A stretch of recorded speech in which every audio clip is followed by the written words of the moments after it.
जय हिंद बच्चों। आज हम कक्षा 11 भौतिक भूगोल के मूल सिद्धांत पुस्तक का अध्याय 11 ही पढ़ेंगे, वायुमंडल में जल।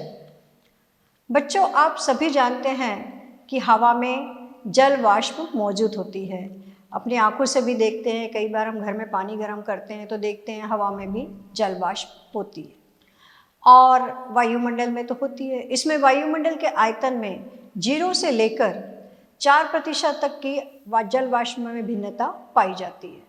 मौसम की परिघटना में इसका बहुत महत्वपूर्ण योगदान होता है बच्चों, क्योंकि जल वाष्प से ही संघनन क्रिया द्वारा बादल बनते हैं और बादल के बाद वर्षा होती है। जल वायुमंडल में 3 अवस्थाओं में, जैसे गैसीय, द्रवीय और ठोस रूप में उपस्थित होता है। वायुमंडल में आर्द्रता जलाशयों से वाष्पीकरण तथा पौधों में वाष्पोत्सर्जन से प्राप्त होती है। इस प्रकार वायुमंडल महासागरों तथा महाद्वीपों के बीच जल का लगातार आदान प्रदान वाष्पीकरण, वाष्पोत्सर्जन, संघनन एवं वर्षा की प्रक्रिया द्वारा होता रहता है। ये एक जल चक्र की भांति चलता रहता है।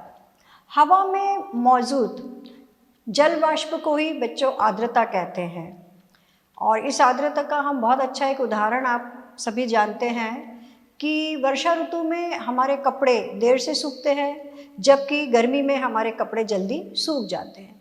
और इसका बहुत साधारण सा कारण हम आप सभी जानते हैं कि वर्षा ऋतु में हवा में जल वाष्प की मात्रा या आर्द्रता अधिक होती है और गर्मियों में हवा में आर्द्रता की मात्रा बहुत ही कम होती है। इसलिए गर्मी में कपड़े जल्दी सूख जाते हैं और वर्षा ऋतु में कपड़े देर से सूखते हैं। मात्रात्मक दृष्टि से इसे विभिन्न प्रकार से व्यक्त किया जा सकता है।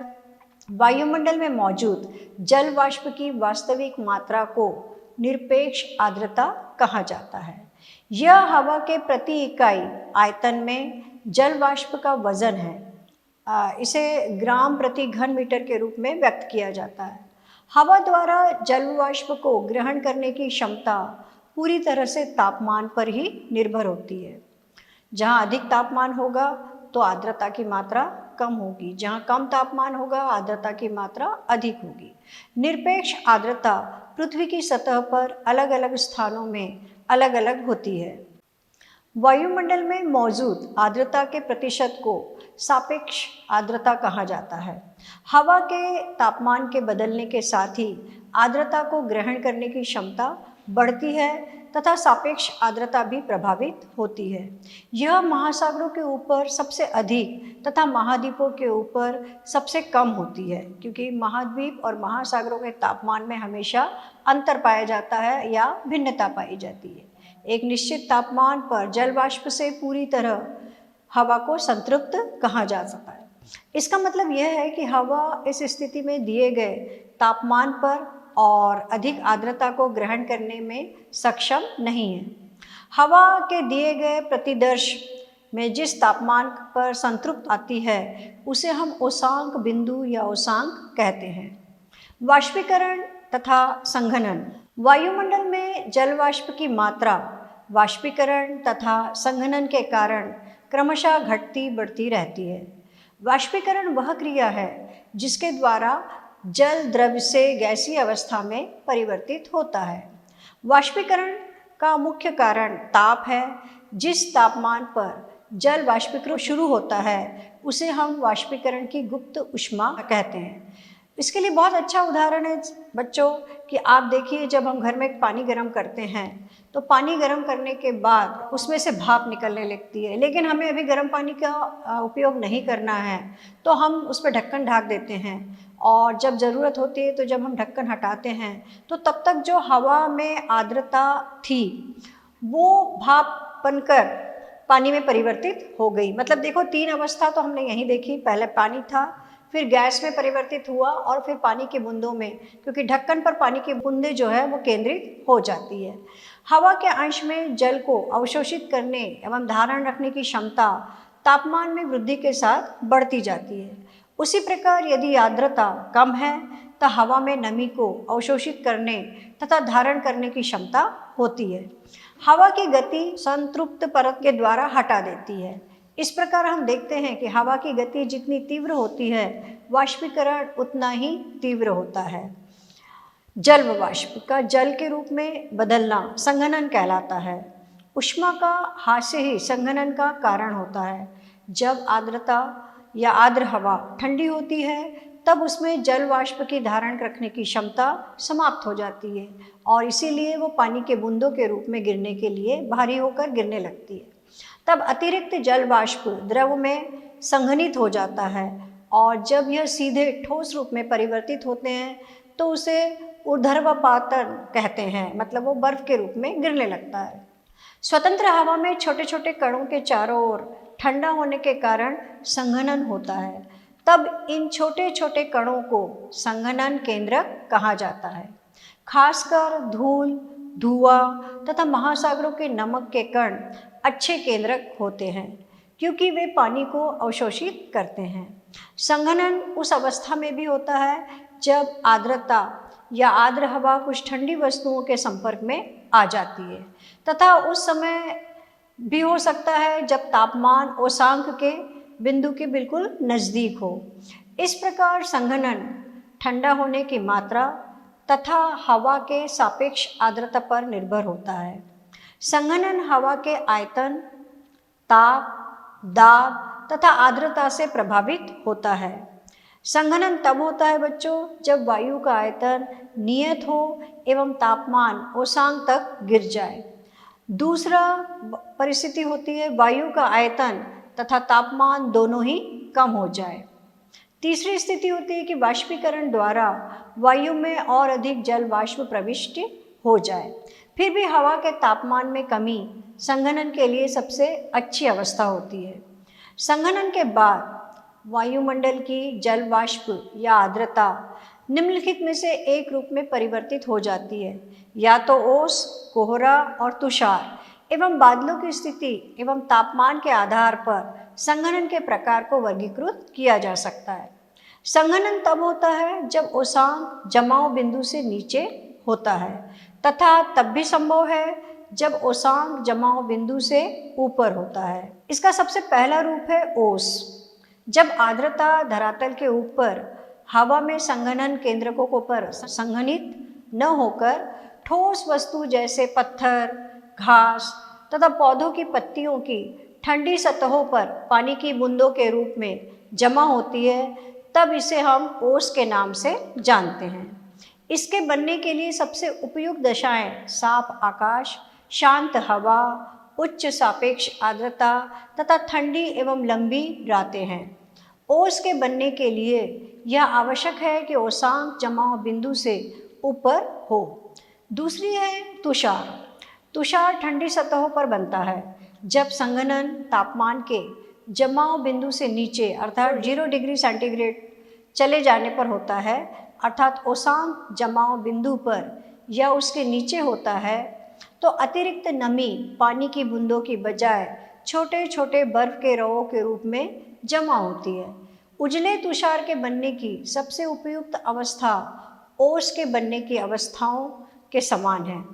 केवल हवा का तापमान जमाव बिंदु पर या उसके नीचे होना चाहिए। कोहरा एवं कुहासा। जब बहुत अधिक मात्रा में जल वाष्प से भरी हुई वायु सहनती अचानक नीचे की ओर गिरती है, तब छोटे छोटे धूल के कणों के ऊपर ही संघनन की प्रक्रिया होती है। इसीलिए कोहरा एक बादल है जिसका आधार सतह पर है या सतह के बहुत नज़दीक होता है। कोहरा तथा कुहासे के कारण दृश्यता या दिखना कम से कम 0 तक चला जाता है। नगरीय एवं औद्योगिक केंद्रों में धुएं की अधिकता के कारण केंद्रकों की मात्रा की भी अधिकता होती है और कोहरे और कुहासे को बनने में ये मदद करती है। ऐसी स्थिति को जिसमें कोहरा तथा धुआं सम्मिलित रूप में बनते हैं धूम्र कोहरा कहते हैं, जिसमें धुआं मिला हो। कुहासे एवं कोहरे में केवल इतना अंतर होता है, कुहासे में कोहरे की अपेक्षा नमी अधिक होती है। कुहासा पहाड़ों पर अधिक पाया जाता है क्योंकि ऊपर उठती हुई गर्म हवा जब ढालों पर ठंडी सतह के संपर्क में आती है तो कोहरे कुहासे की अपेक्षा अधिक शुष्क होते हैं। तथा जहाँ गर्म हवा की धारा ठंडी हवा के संपर्क में आती है वहाँ ये प्रबल होते हैं। या आपने देखा होगा जब ठंडी और गर्म जलधारा लैब्राडोर और गल्फ स्ट्रीम के मिलने से न्यू फाउंडलैंड में दुनिया का सबसे अधिक कोहरा छाता है। कोहरे के छोटे बादल होते हैं जिसमें धूल के कण, धुएं के कण और नमक के कण होते हैं। केंद्रकों के चारों ओर संघनन की क्रिया होती है। बादल पानी की बच्चों छोटी छोटी बूंदों या बर्फ के छोटे रवों की सहंती होते हैं जो पर्याप्त ऊंचाई पर स्वतंत्र हवा में जल वाष्प के संघनन के कारण बनते हैं। बादल का निर्माण पृथ्वी की सतह से कुछ ऊंचाई पर होता है, इसीलिए ये विभिन्न आकारों के होते हैं। इनकी ऊंचाई, विस्तार, घनत्व तथा पारदर्शिता या अपारदर्शिता के आधार पर बादलों को हम 4 भागों में बांटते हैं। पहले होते हैं पक्षाभ मेघ, दूसरे होते हैं कपासी मेघ, तीसरे होते हैं स्तरीय मेघ और चौथे होते हैं वर्षा मेघ। सबसे पहले हम देखते हैं पक्षाभ मेघ। पक्षाभ मेघों का निर्माण 8000 से 12000 मीटर की ऊंचाई पर होता है।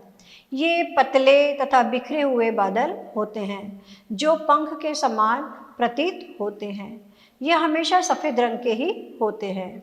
दूसरे प्रकार के बादल है बच्चों कपासी मेघ। कपासी मेघ रुई के समान दिखते हैं और ये 4000 से 7000 मीटर की ऊंचाई पर बनते हैं। ये छितरे तथा इधर उधर बिखरे हुए देखे जा सकते हैं। ये चपटे आधार वाले होते हैं। तीसरा है स्तरीय मेघ। जैसा कि नाम से प्रतीत होता है, ये परतदार बादल होते हैं जो कि आकाश के बहुत बड़े भाग पर फैले रहते हैं। ये बादल सामान्यतः ऊष्मा के हास्य या अलग अलग तापमानों पर हवा के आपस में मिलने से बनते हैं। वर्षा मेघ जो होते हैं वो काले या गहरे सिलेटी रंग के होते हैं। ये मध्य स्तरों या पृथ्वी के सतह के काफ़ी नज़दीक बनते हैं। ये सूर्य की किरणों के लिए बहुत ही अपारदर्शी होते हैं, इसीलिए हमें इस समय बादलों का रंग काला दिखाई देता है। कभी कभी बादल इतनी कम ऊंचाई पर होते हैं कि ऐसा लगता है कि यह सतह को छू रहे हैं। वर्षा में मोटे जल वाष्प की आकृति विहीन संहति होते हैं। इनमें जल वाष्प की मात्रा बहुत अधिक होती है। ये 4 मूल रूपों के बादल में निम्नलिखित रूपों में बादलों का निर्माण करते हैं, जैसे ऊंचे बादल, पक्षाभ स्तरीय, पक्षाभ कपासी, मध्य ऊंचाई के बादल या स्तरीय मध्य तथा कपासी मध्य बादल, कम ऊंचाई के बादल स्तरीय कपास, स्तरीय वर्षा मेघ और कपासी वर्षा मेघ। अब है बच्चों वर्षण या वर्षा। स्वतंत्र हवा में लगातार संघनन की प्रक्रिया संघनित कणों के आकार को बड़ा करने में मदद करती है। जब ये हवा का प्रतिरोध गुरुत्वाकर्षण बल के विरुद्ध उनको रोकने में असफल हो जाता है, तब ये पृथ्वी की सतह पर गिरने लगते हैं और इसीलिए जल व वाष्प के संघनन के बाद नमी के मुक्त होने की अवस्था को हम वर्षण या वर्षा कहते हैं। यह द्रव्य या ठोस अवस्था में हो सकता है।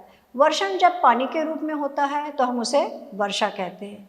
जब तापमान 0 डिग्री सेंटीग्रेड कम होता है या इससे भी कम होता है तब वर्षण हिमतुलों के रूप में होता है, मतलब हिम के रूप में होता है, जिसे हम हिमपात कहते हैं। नमी षटकोणीय रवों के रूप में निर्मुक्त होती है और ये रवे हिमतुलों का निर्माण करते हैं, मतलब हिम के आकार का निर्माण करते हैं। वर्षा तथा हिमपात के अतिरिक्त वर्षण के दूसरे प्रकार भी वृष्टि या करकपात होते हैं। करकापात काफ़ी सीमित मात्रा में होता है एवं समय तथा क्षेत्र की दृष्टि से ये यदा कदा कहीं कहीं होता है। सहिम वृष्टि जमी हुई वर्षा की बूंदें या पिघली हुई बर्फ के पानी की जमी हुई बूंदें हैं। जमाव बिंदु के तापमान के साथ जब वायु की एक परत सतह के नज़दीक आधे जमे हुए परत पर गिरती है तब सहिम वृष्टि होती है। वर्षा की बूंदें जो गर्म हवा से निकलती है तथा नीचे की ओर ठंडी हवा से मिलती है, इसके परिणाम स्वरूप वे ठोस हो जाती है। यह सतह पर वर्षा की बूंदों से भी छोटे आकार में बर्फ के रूप में गिरने लगती है। कभी कभी वर्षा की बूंदें बादल से मुक्त होने के बाद बर्फ के छोटे छोटे गोलाकार ठोस टुकड़ों में परिवर्तित हो जाती है तथा पृथ्वी की सतह पर पहुंचती है, जिसे हम ओला पत्थर या ओले का गिरना कहते हैं। ये वर्षा के जल से ही बनती है, जो कि ठंडी परतों से होकर गुजरती है। ये ओला पत्थर एक के ऊपर एक बर्फ की कई परतों के रूप में बनाते चले जाते हैं। अब ये बच्चों की वर्षा पूरे धरातल पर कितने प्रकार की होती है? उत्पत्ति के आधार पर वर्षा को हम 3 प्रकारों में बांटते हैं। पहला संवहनीय वर्षा, दूसरी पर्वतीय वर्षा तथा तीसरी चक्रवातीय या फ्रंटल वर्षा। सबसे पहले पढ़ते हैं बच्चों संवहनीय वर्षा। हवा गर्म हो जाने पर हल्की होकर संवहन धाराओं के रूप में ऊपर की ओर उठती है और वायुमंडल की ऊपरी परत में पहुंचने के बाद यह फैलती है तथा तापमान कम होने से ठंडी हो जाती है। परिणाम स्वरूप संघनन की प्रक्रिया होने लगती है और कपासी मेघों का निर्माण हो जाता है। गरज तथा बिजली कड़कने के साथ मूसलाधार वर्षा होती है, लेकिन यह बहुत लंबे समय तक नहीं रहती है। भारत में भी यह वर्षा पाई जाती है, लेकिन हमारे यहाँ भूमध्य रेखा, विश्व में भूमध्य रेखा पर यह वर्षा प्रतिदिन दोपहर को 2 बजे से बादल बनने लगते हैं, संवहनीय क्रिया होती है और शाम को 6 बजे 200 सेंटीमीटर से अधिक मूसलाधार वर्षा होती है। इस प्रकार की वर्षा गर्मियों में या दिन के गर्म समय में प्रायः होती है। यह विषुववृत्तीय क्षेत्र तथा खासकर उत्तरी गोलार्ध के महाद्वीपों के भीतरी भागों में प्रायः यह होती है। दूसरी प्रकार की वर्षा है बच्चों पर्वतीय वर्षा।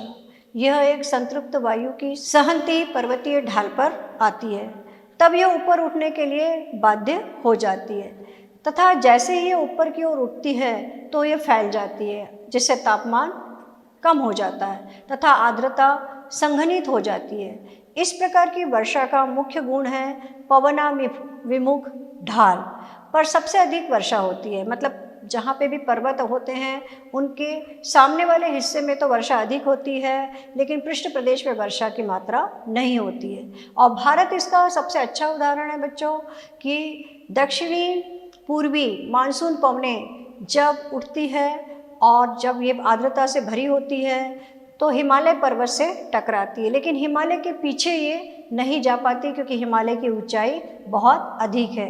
अतः यह भारत के उत्तर पश्चिम दिशा में मुड़ जाती है और इस भाग में वर्षा होने के बाद ये हवाएं दूसरे ढाल पर पहुंचती है। इस तरह हम देखते हैं कि जब ये नीचे उतरती है तो इनका तापमान बढ़ जाता है, तब उनकी आर्द्रता धारण करने की क्षमता भी बढ़ जाती है। इस प्रकार प्रतिपवन ढाल सूखे तथा वर्षा विहीन रह जाते हैं और इसीलिए हिमालय के पृष्ठ प्रदेश में पिछले हिस्से में गोबिका ठंडा मरुस्थल स्थित है। प्रतिपवन भाग में स्थित क्षेत्र जिसमें वर्षा कम होती है उसे हम वृष्टि छाया प्रदेश भी कहते हैं। यह पर्वतीय वर्षा या स्थलाकृत वर्षा के नाम से भी जानी जाती है। तीसरे प्रकार की वर्षा होती है बच्चों चक्रवातीय वर्षा या फ्रंटल वर्षा। बहिरूपण कटिबंधीय चक्रवात तथा चक्रवातीय वर्षा का अध्ययन हम पहले भी छोटी कक्षाओं में कर चुके हैं, लेकिन हम देखते हैं कि संसार में कई ऐसे स्थान हैं जहाँ चक्रवातीय वर्षा होती है। भारत के बंगाल की खाड़ी में इस प्रकार के चक्रवातीय वर्षा होती है और उससे तूफान भी आते हैं। संसार में वर्षा का वितरण। एक साल में पृथ्वी की सतह पर अलग अलग भागों में होने वाली वर्षा की मात्रा भिन्न भिन्न होती है तथा यह अलग अलग मौसमों में भी होती है, जैसा कि आप विश्व के मानचित्रों में देख रहे हैं। सामान्य तौर पर जब हम विषुवत रूप से ध्रुवों की तरफ जाते हैं तो वर्षा की मात्रा धीरे धीरे घटती जाती है। विश्व के तटीय क्षेत्रों में महाद्वीपों के भीतरी भागों की अपेक्षा अधिक वर्षा होती है, क्योंकि आर्द्रता भरी हवाएं सबसे पहले समुद्र के तटों पर ही पहुंचती है। विश्व के स्थलीय भागों की अपेक्षा महासागरों के ऊपर वर्षा अधिक होती है, क्योंकि वहाँ पे उनमें कोई भी बाधा उत्पन्न करने के लिए स्थिति नहीं होती है। वहाँ पानी के स्रोत की अधिकता के कारण और वाष्पीकरण की लगातार क्रिया होने के कारण महासागरों में वर्षा अधिक होती है। विषुवत रूप से 35 डिग्री से 40 डिग्री उत्तर एवं दक्षिणी अक्षांशों के मध्य पूर्वी तटों पर बहुत अधिक वर्षा होती है तथा पश्चिम की तरफ यह घटती जाती है। लेकिन विषुवत रूप से 45 तथा 65 डिग्री उत्तर एवं दक्षिण के बीच पछुआ पवनों के कारण सबसे पहले महाद्वीपों के पश्चिमी किनारों पर वर्षा होती है तथा यह पूर्व की तरफ घटती जाती है। जहाँ भी पहाड़ तट के समानांतर है वहाँ वर्षा की मात्रा पवनाभिमुख तटीय मैदानों में अधिक होती है एवं प्रतिपद पवन दिशा की तरफ घटती जाती है। वार्षिक वर्षण की कुल मात्रा के आधार पर विश्व के मुख्य वर्षण प्रवृत्ति को हम 3 रूपों में पहचानते हैं। विषुवतीय पट्टी शीतोष्ण प्रदेशों में पश्चिमी तटीय किनारों के पास पर्वतों के वायु के ढाल पर तथा मानसूनी वाले क्षेत्रों में तटीय भागों के वर्षा सबसे ज़्यादा होती है, जहाँ प्रतिवर्ष 200 सेंटीमीटर से अधिक वर्षा होती है। महाद्वीपों के आंतरिक भागों में प्रतिवर्ष 100 से 200 सेंटीमीटर वर्षा होती है। महाद्वीपों के तटीय क्षेत्रों में वर्षा की मात्रा मध्यम होती है। उष्णकटिबंधीय क्षेत्र में केंद्रीय भाग तथा शीतोष्ण क्षेत्रों के पूर्वी एवं भीतरी भाग में वर्षा की मात्रा 50 से 100 सेंटीमीटर प्रतिवर्ष तक होती है। महाद्वीपों के भीतरी भाग में वृष्टि छाया क्षेत्रों में पड़ने वाले भाग ऊंचे अक्षांशों वाले क्षेत्रों में प्रतिवर्ष 50 सेंटीमीटर से भी कम वर्षा होती है। वर्षा का मौसमी वितरण इनकी प्रभावितता को समझने के लिए एक महत्वपूर्ण पहलू है, क्योंकि कुछ क्षेत्रों में जैसे विषुवतीय पट्टी तथा ठंडे शीतोष्ण प्रदेशों में वर्षा पूरे वर्ष होती रहती है। तो इस प्रकार हम देखते हैं बच्चों कि वर्षा पूरे विश्व में किस प्रकार अलग अलग स्थानों पे अलग अलग प्रकार की होती है, जो आप चित्र और मानचित्रों के माध्यम से देखकर समझ ही गए होंगे। अतः यह अध्याय हमारा यहाँ पे समाप्त होता है। इसमें बहुत सारे प्रश्न बनते हैं बच्चों, और जो चित्र हमने कुछ आपको प्राकृतिक रूप से दिखाए हैं और कुछ पुस्तकीय चित्र दिखाए हैं, जिसे आप अपनी उत्तर पुस्तिका में भी बना सकते हैं। आप स्वस्थ होंगे बच्चों, आपका दिन शुभ हो। जय हिंद।